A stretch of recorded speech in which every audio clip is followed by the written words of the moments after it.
Se você já caminhou por Harvard Yard, sabe do que eu tô falando. Bem ali no coração do campus tem aquela estátua de bronze. Imponente. Um homem sentado numa cadeira com um livro no colo. A estátua de John Harvard. É o ponto turístico número 1, né? Todo mundo quer tirar uma foto ali. Exato. Mas o que as fontes que a gente analisou hoje revelam é que essa estátua é um quebra-cabeça. E a nossa ideia aqui é essa. É montar esse quebra-cabeça e usar essa imagem como uma porta de entrada para um mundo bem mais complexo. E até brutal, né? O mundo da Nova Inglaterra do século XVII. Para começar, a estátua tem um apelido que já, entrega a parte do jogo, não é? Os próprios guias turísticos adoram falar sobre a estátua das 3 mentiras. É o gancho perfeito, porque já nos obriga a duvidar do que a gente está vendo. Ok, então vamos lá. Quais são essas mentiras? Bom, a primeira está ali, gravada na pedra. A inscrição diz que a universidade foi fundada em 1638. O que não é verdade, certo? Não é. A universidade foi fundada em 1636. É um erro pequeno de 2 anos, mas já é o primeiro sinal de que, assim, tem algo errado ali. A primeira rachadora no lema Veritas, a verdade. Exatamente. Tá, então a data tá errada. É um detalhe, mas já abala um pouco. Mas as outras mentiras são bem mais impactantes, eu diria. A segunda tem a ver com o rosto da estátua. Sim. A segunda mentira é aquele homem não é John Harvard. Peraí, como assim? A verdade é que ninguém faz a menor ideia de como ele era. Não existe um único retrato, um esboço, nenhuma descrição escrita da aparência dele. Mas então, de quem é aquele rosto? Que milhões de pessoas fotografam todo ano achando que é o John Harvard? Então, o escultor Janel Chester French precisava de um modelo, isso já no final do século XIX. Então ele escolheu um estudante de Harvard daquela época, um rapaz chamado Sherman Hoare. E por que ele? Porque, segundo os relatos, ele tinha a aparência que eles imaginavam para um homem de Harvard. O ideal, sabe? Boa família, traços anglo-saxões. Eles basicamente criaram um avatar. Isso é inacreditável. E a terceira mentira? Pelo que as fontes indicam, essa é a que realmente muda a história toda. Essa atinge o centro da questão. A inscrição chama ele de fundador. E ele não foi? John Harvard não fundou Harvard. A faculdade já existia, foi estabelecida pela legislatura da colônia em 1636. O papel dele foi outro. Ele foi um doador, né? Ele foi o primeiro grande benfeitor. Em 1638, no leito de morte, ele doou 2 coisas: metade de todo o seu patrimônio e, o mais importante, a biblioteca pessoal dele, com os 400 livros. Ah, então ele não foi o pai da ideia, mas foi quem, garantiu que a ideia não morresse ali no começo. Exato. A doação dele foi o que deu fôlego para a instituição continuar. Mas chamá-lo de fundador é uma simplificação.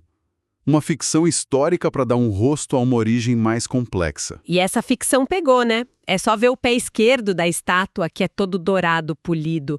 Os turistas têm essa tradição de esfregar o pé para dar sorte. E aí que a gente vê um abismo cultural gigantesco. John Harvard era um ministro puritano. Uhum. E os puritanos viam esse tipo de coisa, tocar em ídolos, buscar sorte, como superstição. Ou pior, idolatria. Era exatamente o que eles vieram para a América para fugir. Nossa. Se ele visse aquela cena hoje, ele ficaria absolutamente horrorizado. Que paradoxo! A homenagem a ele se tornou algo que ele desprezaria. E isso me leva a uma questão. Como é que eles decidiram criar essa estátua, sabendo de tudo isso? Sabendo que não tinham a menor ideia de como ele era? Foi um problemão na época. Houve um debate acalorado na Sociedade Histórica de Massachusetts sobre isso. E o escultor, o Daniel Chester French, que depois faria a estátua do Lincoln em Washington... Sei, claro. Ele teve que agir quase como um detetive. Sem o rosto, ele se concentrou no que podia ser preciso, as roupas. Ele fez uma pesquisa de moda do século XVII, então. Exato. Estudou retratos de contemporâneos dele. Por isso a estátua tem aquele colarinho branco, largo, a borla no pescoço, os botões. Tudo isso é historicamente plausível. Ele construiu a imagem de um puritano daquela época. E aqui é onde fica realmente interessante. As fontes mencionam que tinha uma proposta alternativa, né? Sim, e essa é uma virada fascinante. Alguém sugeriu que, já que não tinha um rosto, a estátua devia ser puramente alegórica. Alegórica como? A ideia era fazer uma estátua de Clio, a musa grega da história, segurando um livro. Seria um monumento à ideia de conhecimento, não a um homem. Nossa, isso teria sido completamente diferente. Mas eles não fizeram isso. Ou... Será que fizeram? Porque agora que você falou, a estátua dele está segurando um livro aberto. E tem mais livros debaixo da cadeira, não tem? Exatamente, tem mais 2 livros ali, um total de 3. E o que mais em Harvard tem 3 livros? O escudo da universidade, o brasão de Harvard. Não pode ser coincidência. Não pode. O que é fascinante é a teoria de que o escultor, de forma genial, fundiu as 2 ideias. Ele deu aos patronos o que eles queriam, a figura de um fundador, mas ele escondeu a outra proposta, a alegórica, à vista de todos. Uau! A estátua é, sim, uma ficção de um homem, mas o verdadeiro tema dela é o legado dele, os livros. No fundo, é uma alegoria sobre a importância do conhecimento. Então, mesmo sendo baseada em 3 mentiras, a estátua acaba contando a verdade mais importante sobre ele. Que ironia! É uma ironia profunda, e fica ainda mais trágica quando a gente descobre o destino da biblioteca original dele. Em 1764, o prédio que abrigava a biblioteca, o Harvard Hall, pegou fogo. E tudo se perdeu. Quase tudo. Dos quase 400 livros que ele doou, só um sobreviveu. Só um? Como? Na noite do incêndio, o livro estava emprestado a um estudante. A sobrevivência de uma parte minúscula do legado dependeu de um livro estar fora do lugar. Que história!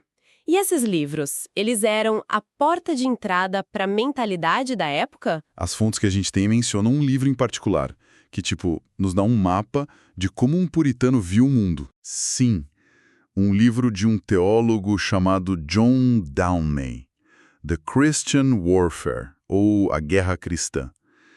A página de rosto desse livro não é só uma capa, é um manual de instruções para a vida puritana. Tudo contado numa alegoria visual. Descreve pra gente essa imagem, o que ela mostra. No topo está o protagonista, o guerreiro cristão, armado com a armadura de Deus. E ele está sendo atacado. De um lado, uma figura feminina chamada Abundância, que representa as tentações do mundo, riqueza, prazer. Uhum. E do outro lado, o ataque é mais direto, o diabo em pessoa, atirando dardos flamejantes contra ele. Que intenso! É uma batalha espiritual explícita. Totalmente. E a ilustração mostra o resultado. Na parte de baixo da página, o guerreiro saiu vitorioso. Ele acorrentou o diabo e o homem velho, que são os pecados. Ele está pisando na abundância, Rejeitando as tentações. e caminha em direção a uma nuvem de onde a mão de Deus oferece a ele uma coroa. A vida eterna. Uau! Então, para eles, a vida era literalmente isso, um campo de batalha. Não era uma jornada, era uma guerra constante. Mas essa ideia de guerra era só uma metáfora para eles, ou... Essa é a questão central. A guerra cristã não ficava só na página do livro. Ela transbordava para a realidade de forma brutal. Em 1637, um ano antes da morte de Harvard, a colônia se viu em 2 conflitos que eles interpretaram exatamente assim. O primeiro foi uma guerra literal, né? Com armas e tudo. Sim, a Guerra Pequot. Colonos ingleses, com alguns aliados nativos, cercaram um forte do povo Pequot, em Mystic, Connecticut. E, em vez de lutar, eles atearam fogo ao forte. Meu Deus! Centenas de homens, mulheres e crianças foram queimados vivos. Uma crônica da época, escrita por um dos líderes, descreve a cena com uma frase terrível. Qual? Havia cheiro de carne fritando. Para eles, aquilo era uma vitória divina sobre os selvagens. Que horror! É difícil conciliar essa imagem com a do erudito, com um livro. E o segundo conflito, você disse que foram 2. O segundo foi uma guerra teológica, mas não menos feroz. A controvérsia antinomiana. Uma mulher brilhante chamada Anne Hutchinson começou a criticar os pastores oficiais. Ela dizia ter revelações diretas de Deus, o que minava a autoridade deles. E imagino que eles não gostaram nada disso. Eles viram isso como uma insurreição demoníaca. Para eles, a Hutchinson não era uma dissidente, era um agente do diabo. A guerra agora era pela alma da comunidade. E o que aconteceu com ela? Ela e os seguidores foram julgados, declarados hereges e banidos da colônia, expulsos para o deserto no meio do inverno. Então, a mesma mentalidade de guerra total se aplicava a um inimigo externo e a um inimigo interno. É um quadro bem sombrio, mas as fontes apontam para algum vislumbre de outra coisa, alguma tentativa de entendimento. Sim, e é importante notar isso. Em 1650, fundaram em Harvard o chamado Indian College. Um colégio para indígenas. Exato. A missão era oferecer a jovens nativos americanos a mesma educação clássica que os colonos recebiam: latim, grego, teologia. A ideia era assimilá-los, claro. Sim, mas também era um reconhecimento de que eles eram capazes de dominar o mais alto nível de erudição europeia. E nós temos algum registro pessoal de algum desses estudantes? Temos um muito comovente. Numa cópia de um livro de história da época, tem uma elegia fúnebre, um poema lamentando a morte de um dignitário, escrito em latim impecável, cheio de referências clássicas. Um trabalho de um aluno de Harvard? Sim. E o autor era um estudante nativo-americano do Indian College, conhecido como Eleazer. Que fascinante. É a prova de que o projeto academicamente funcionava. Estava.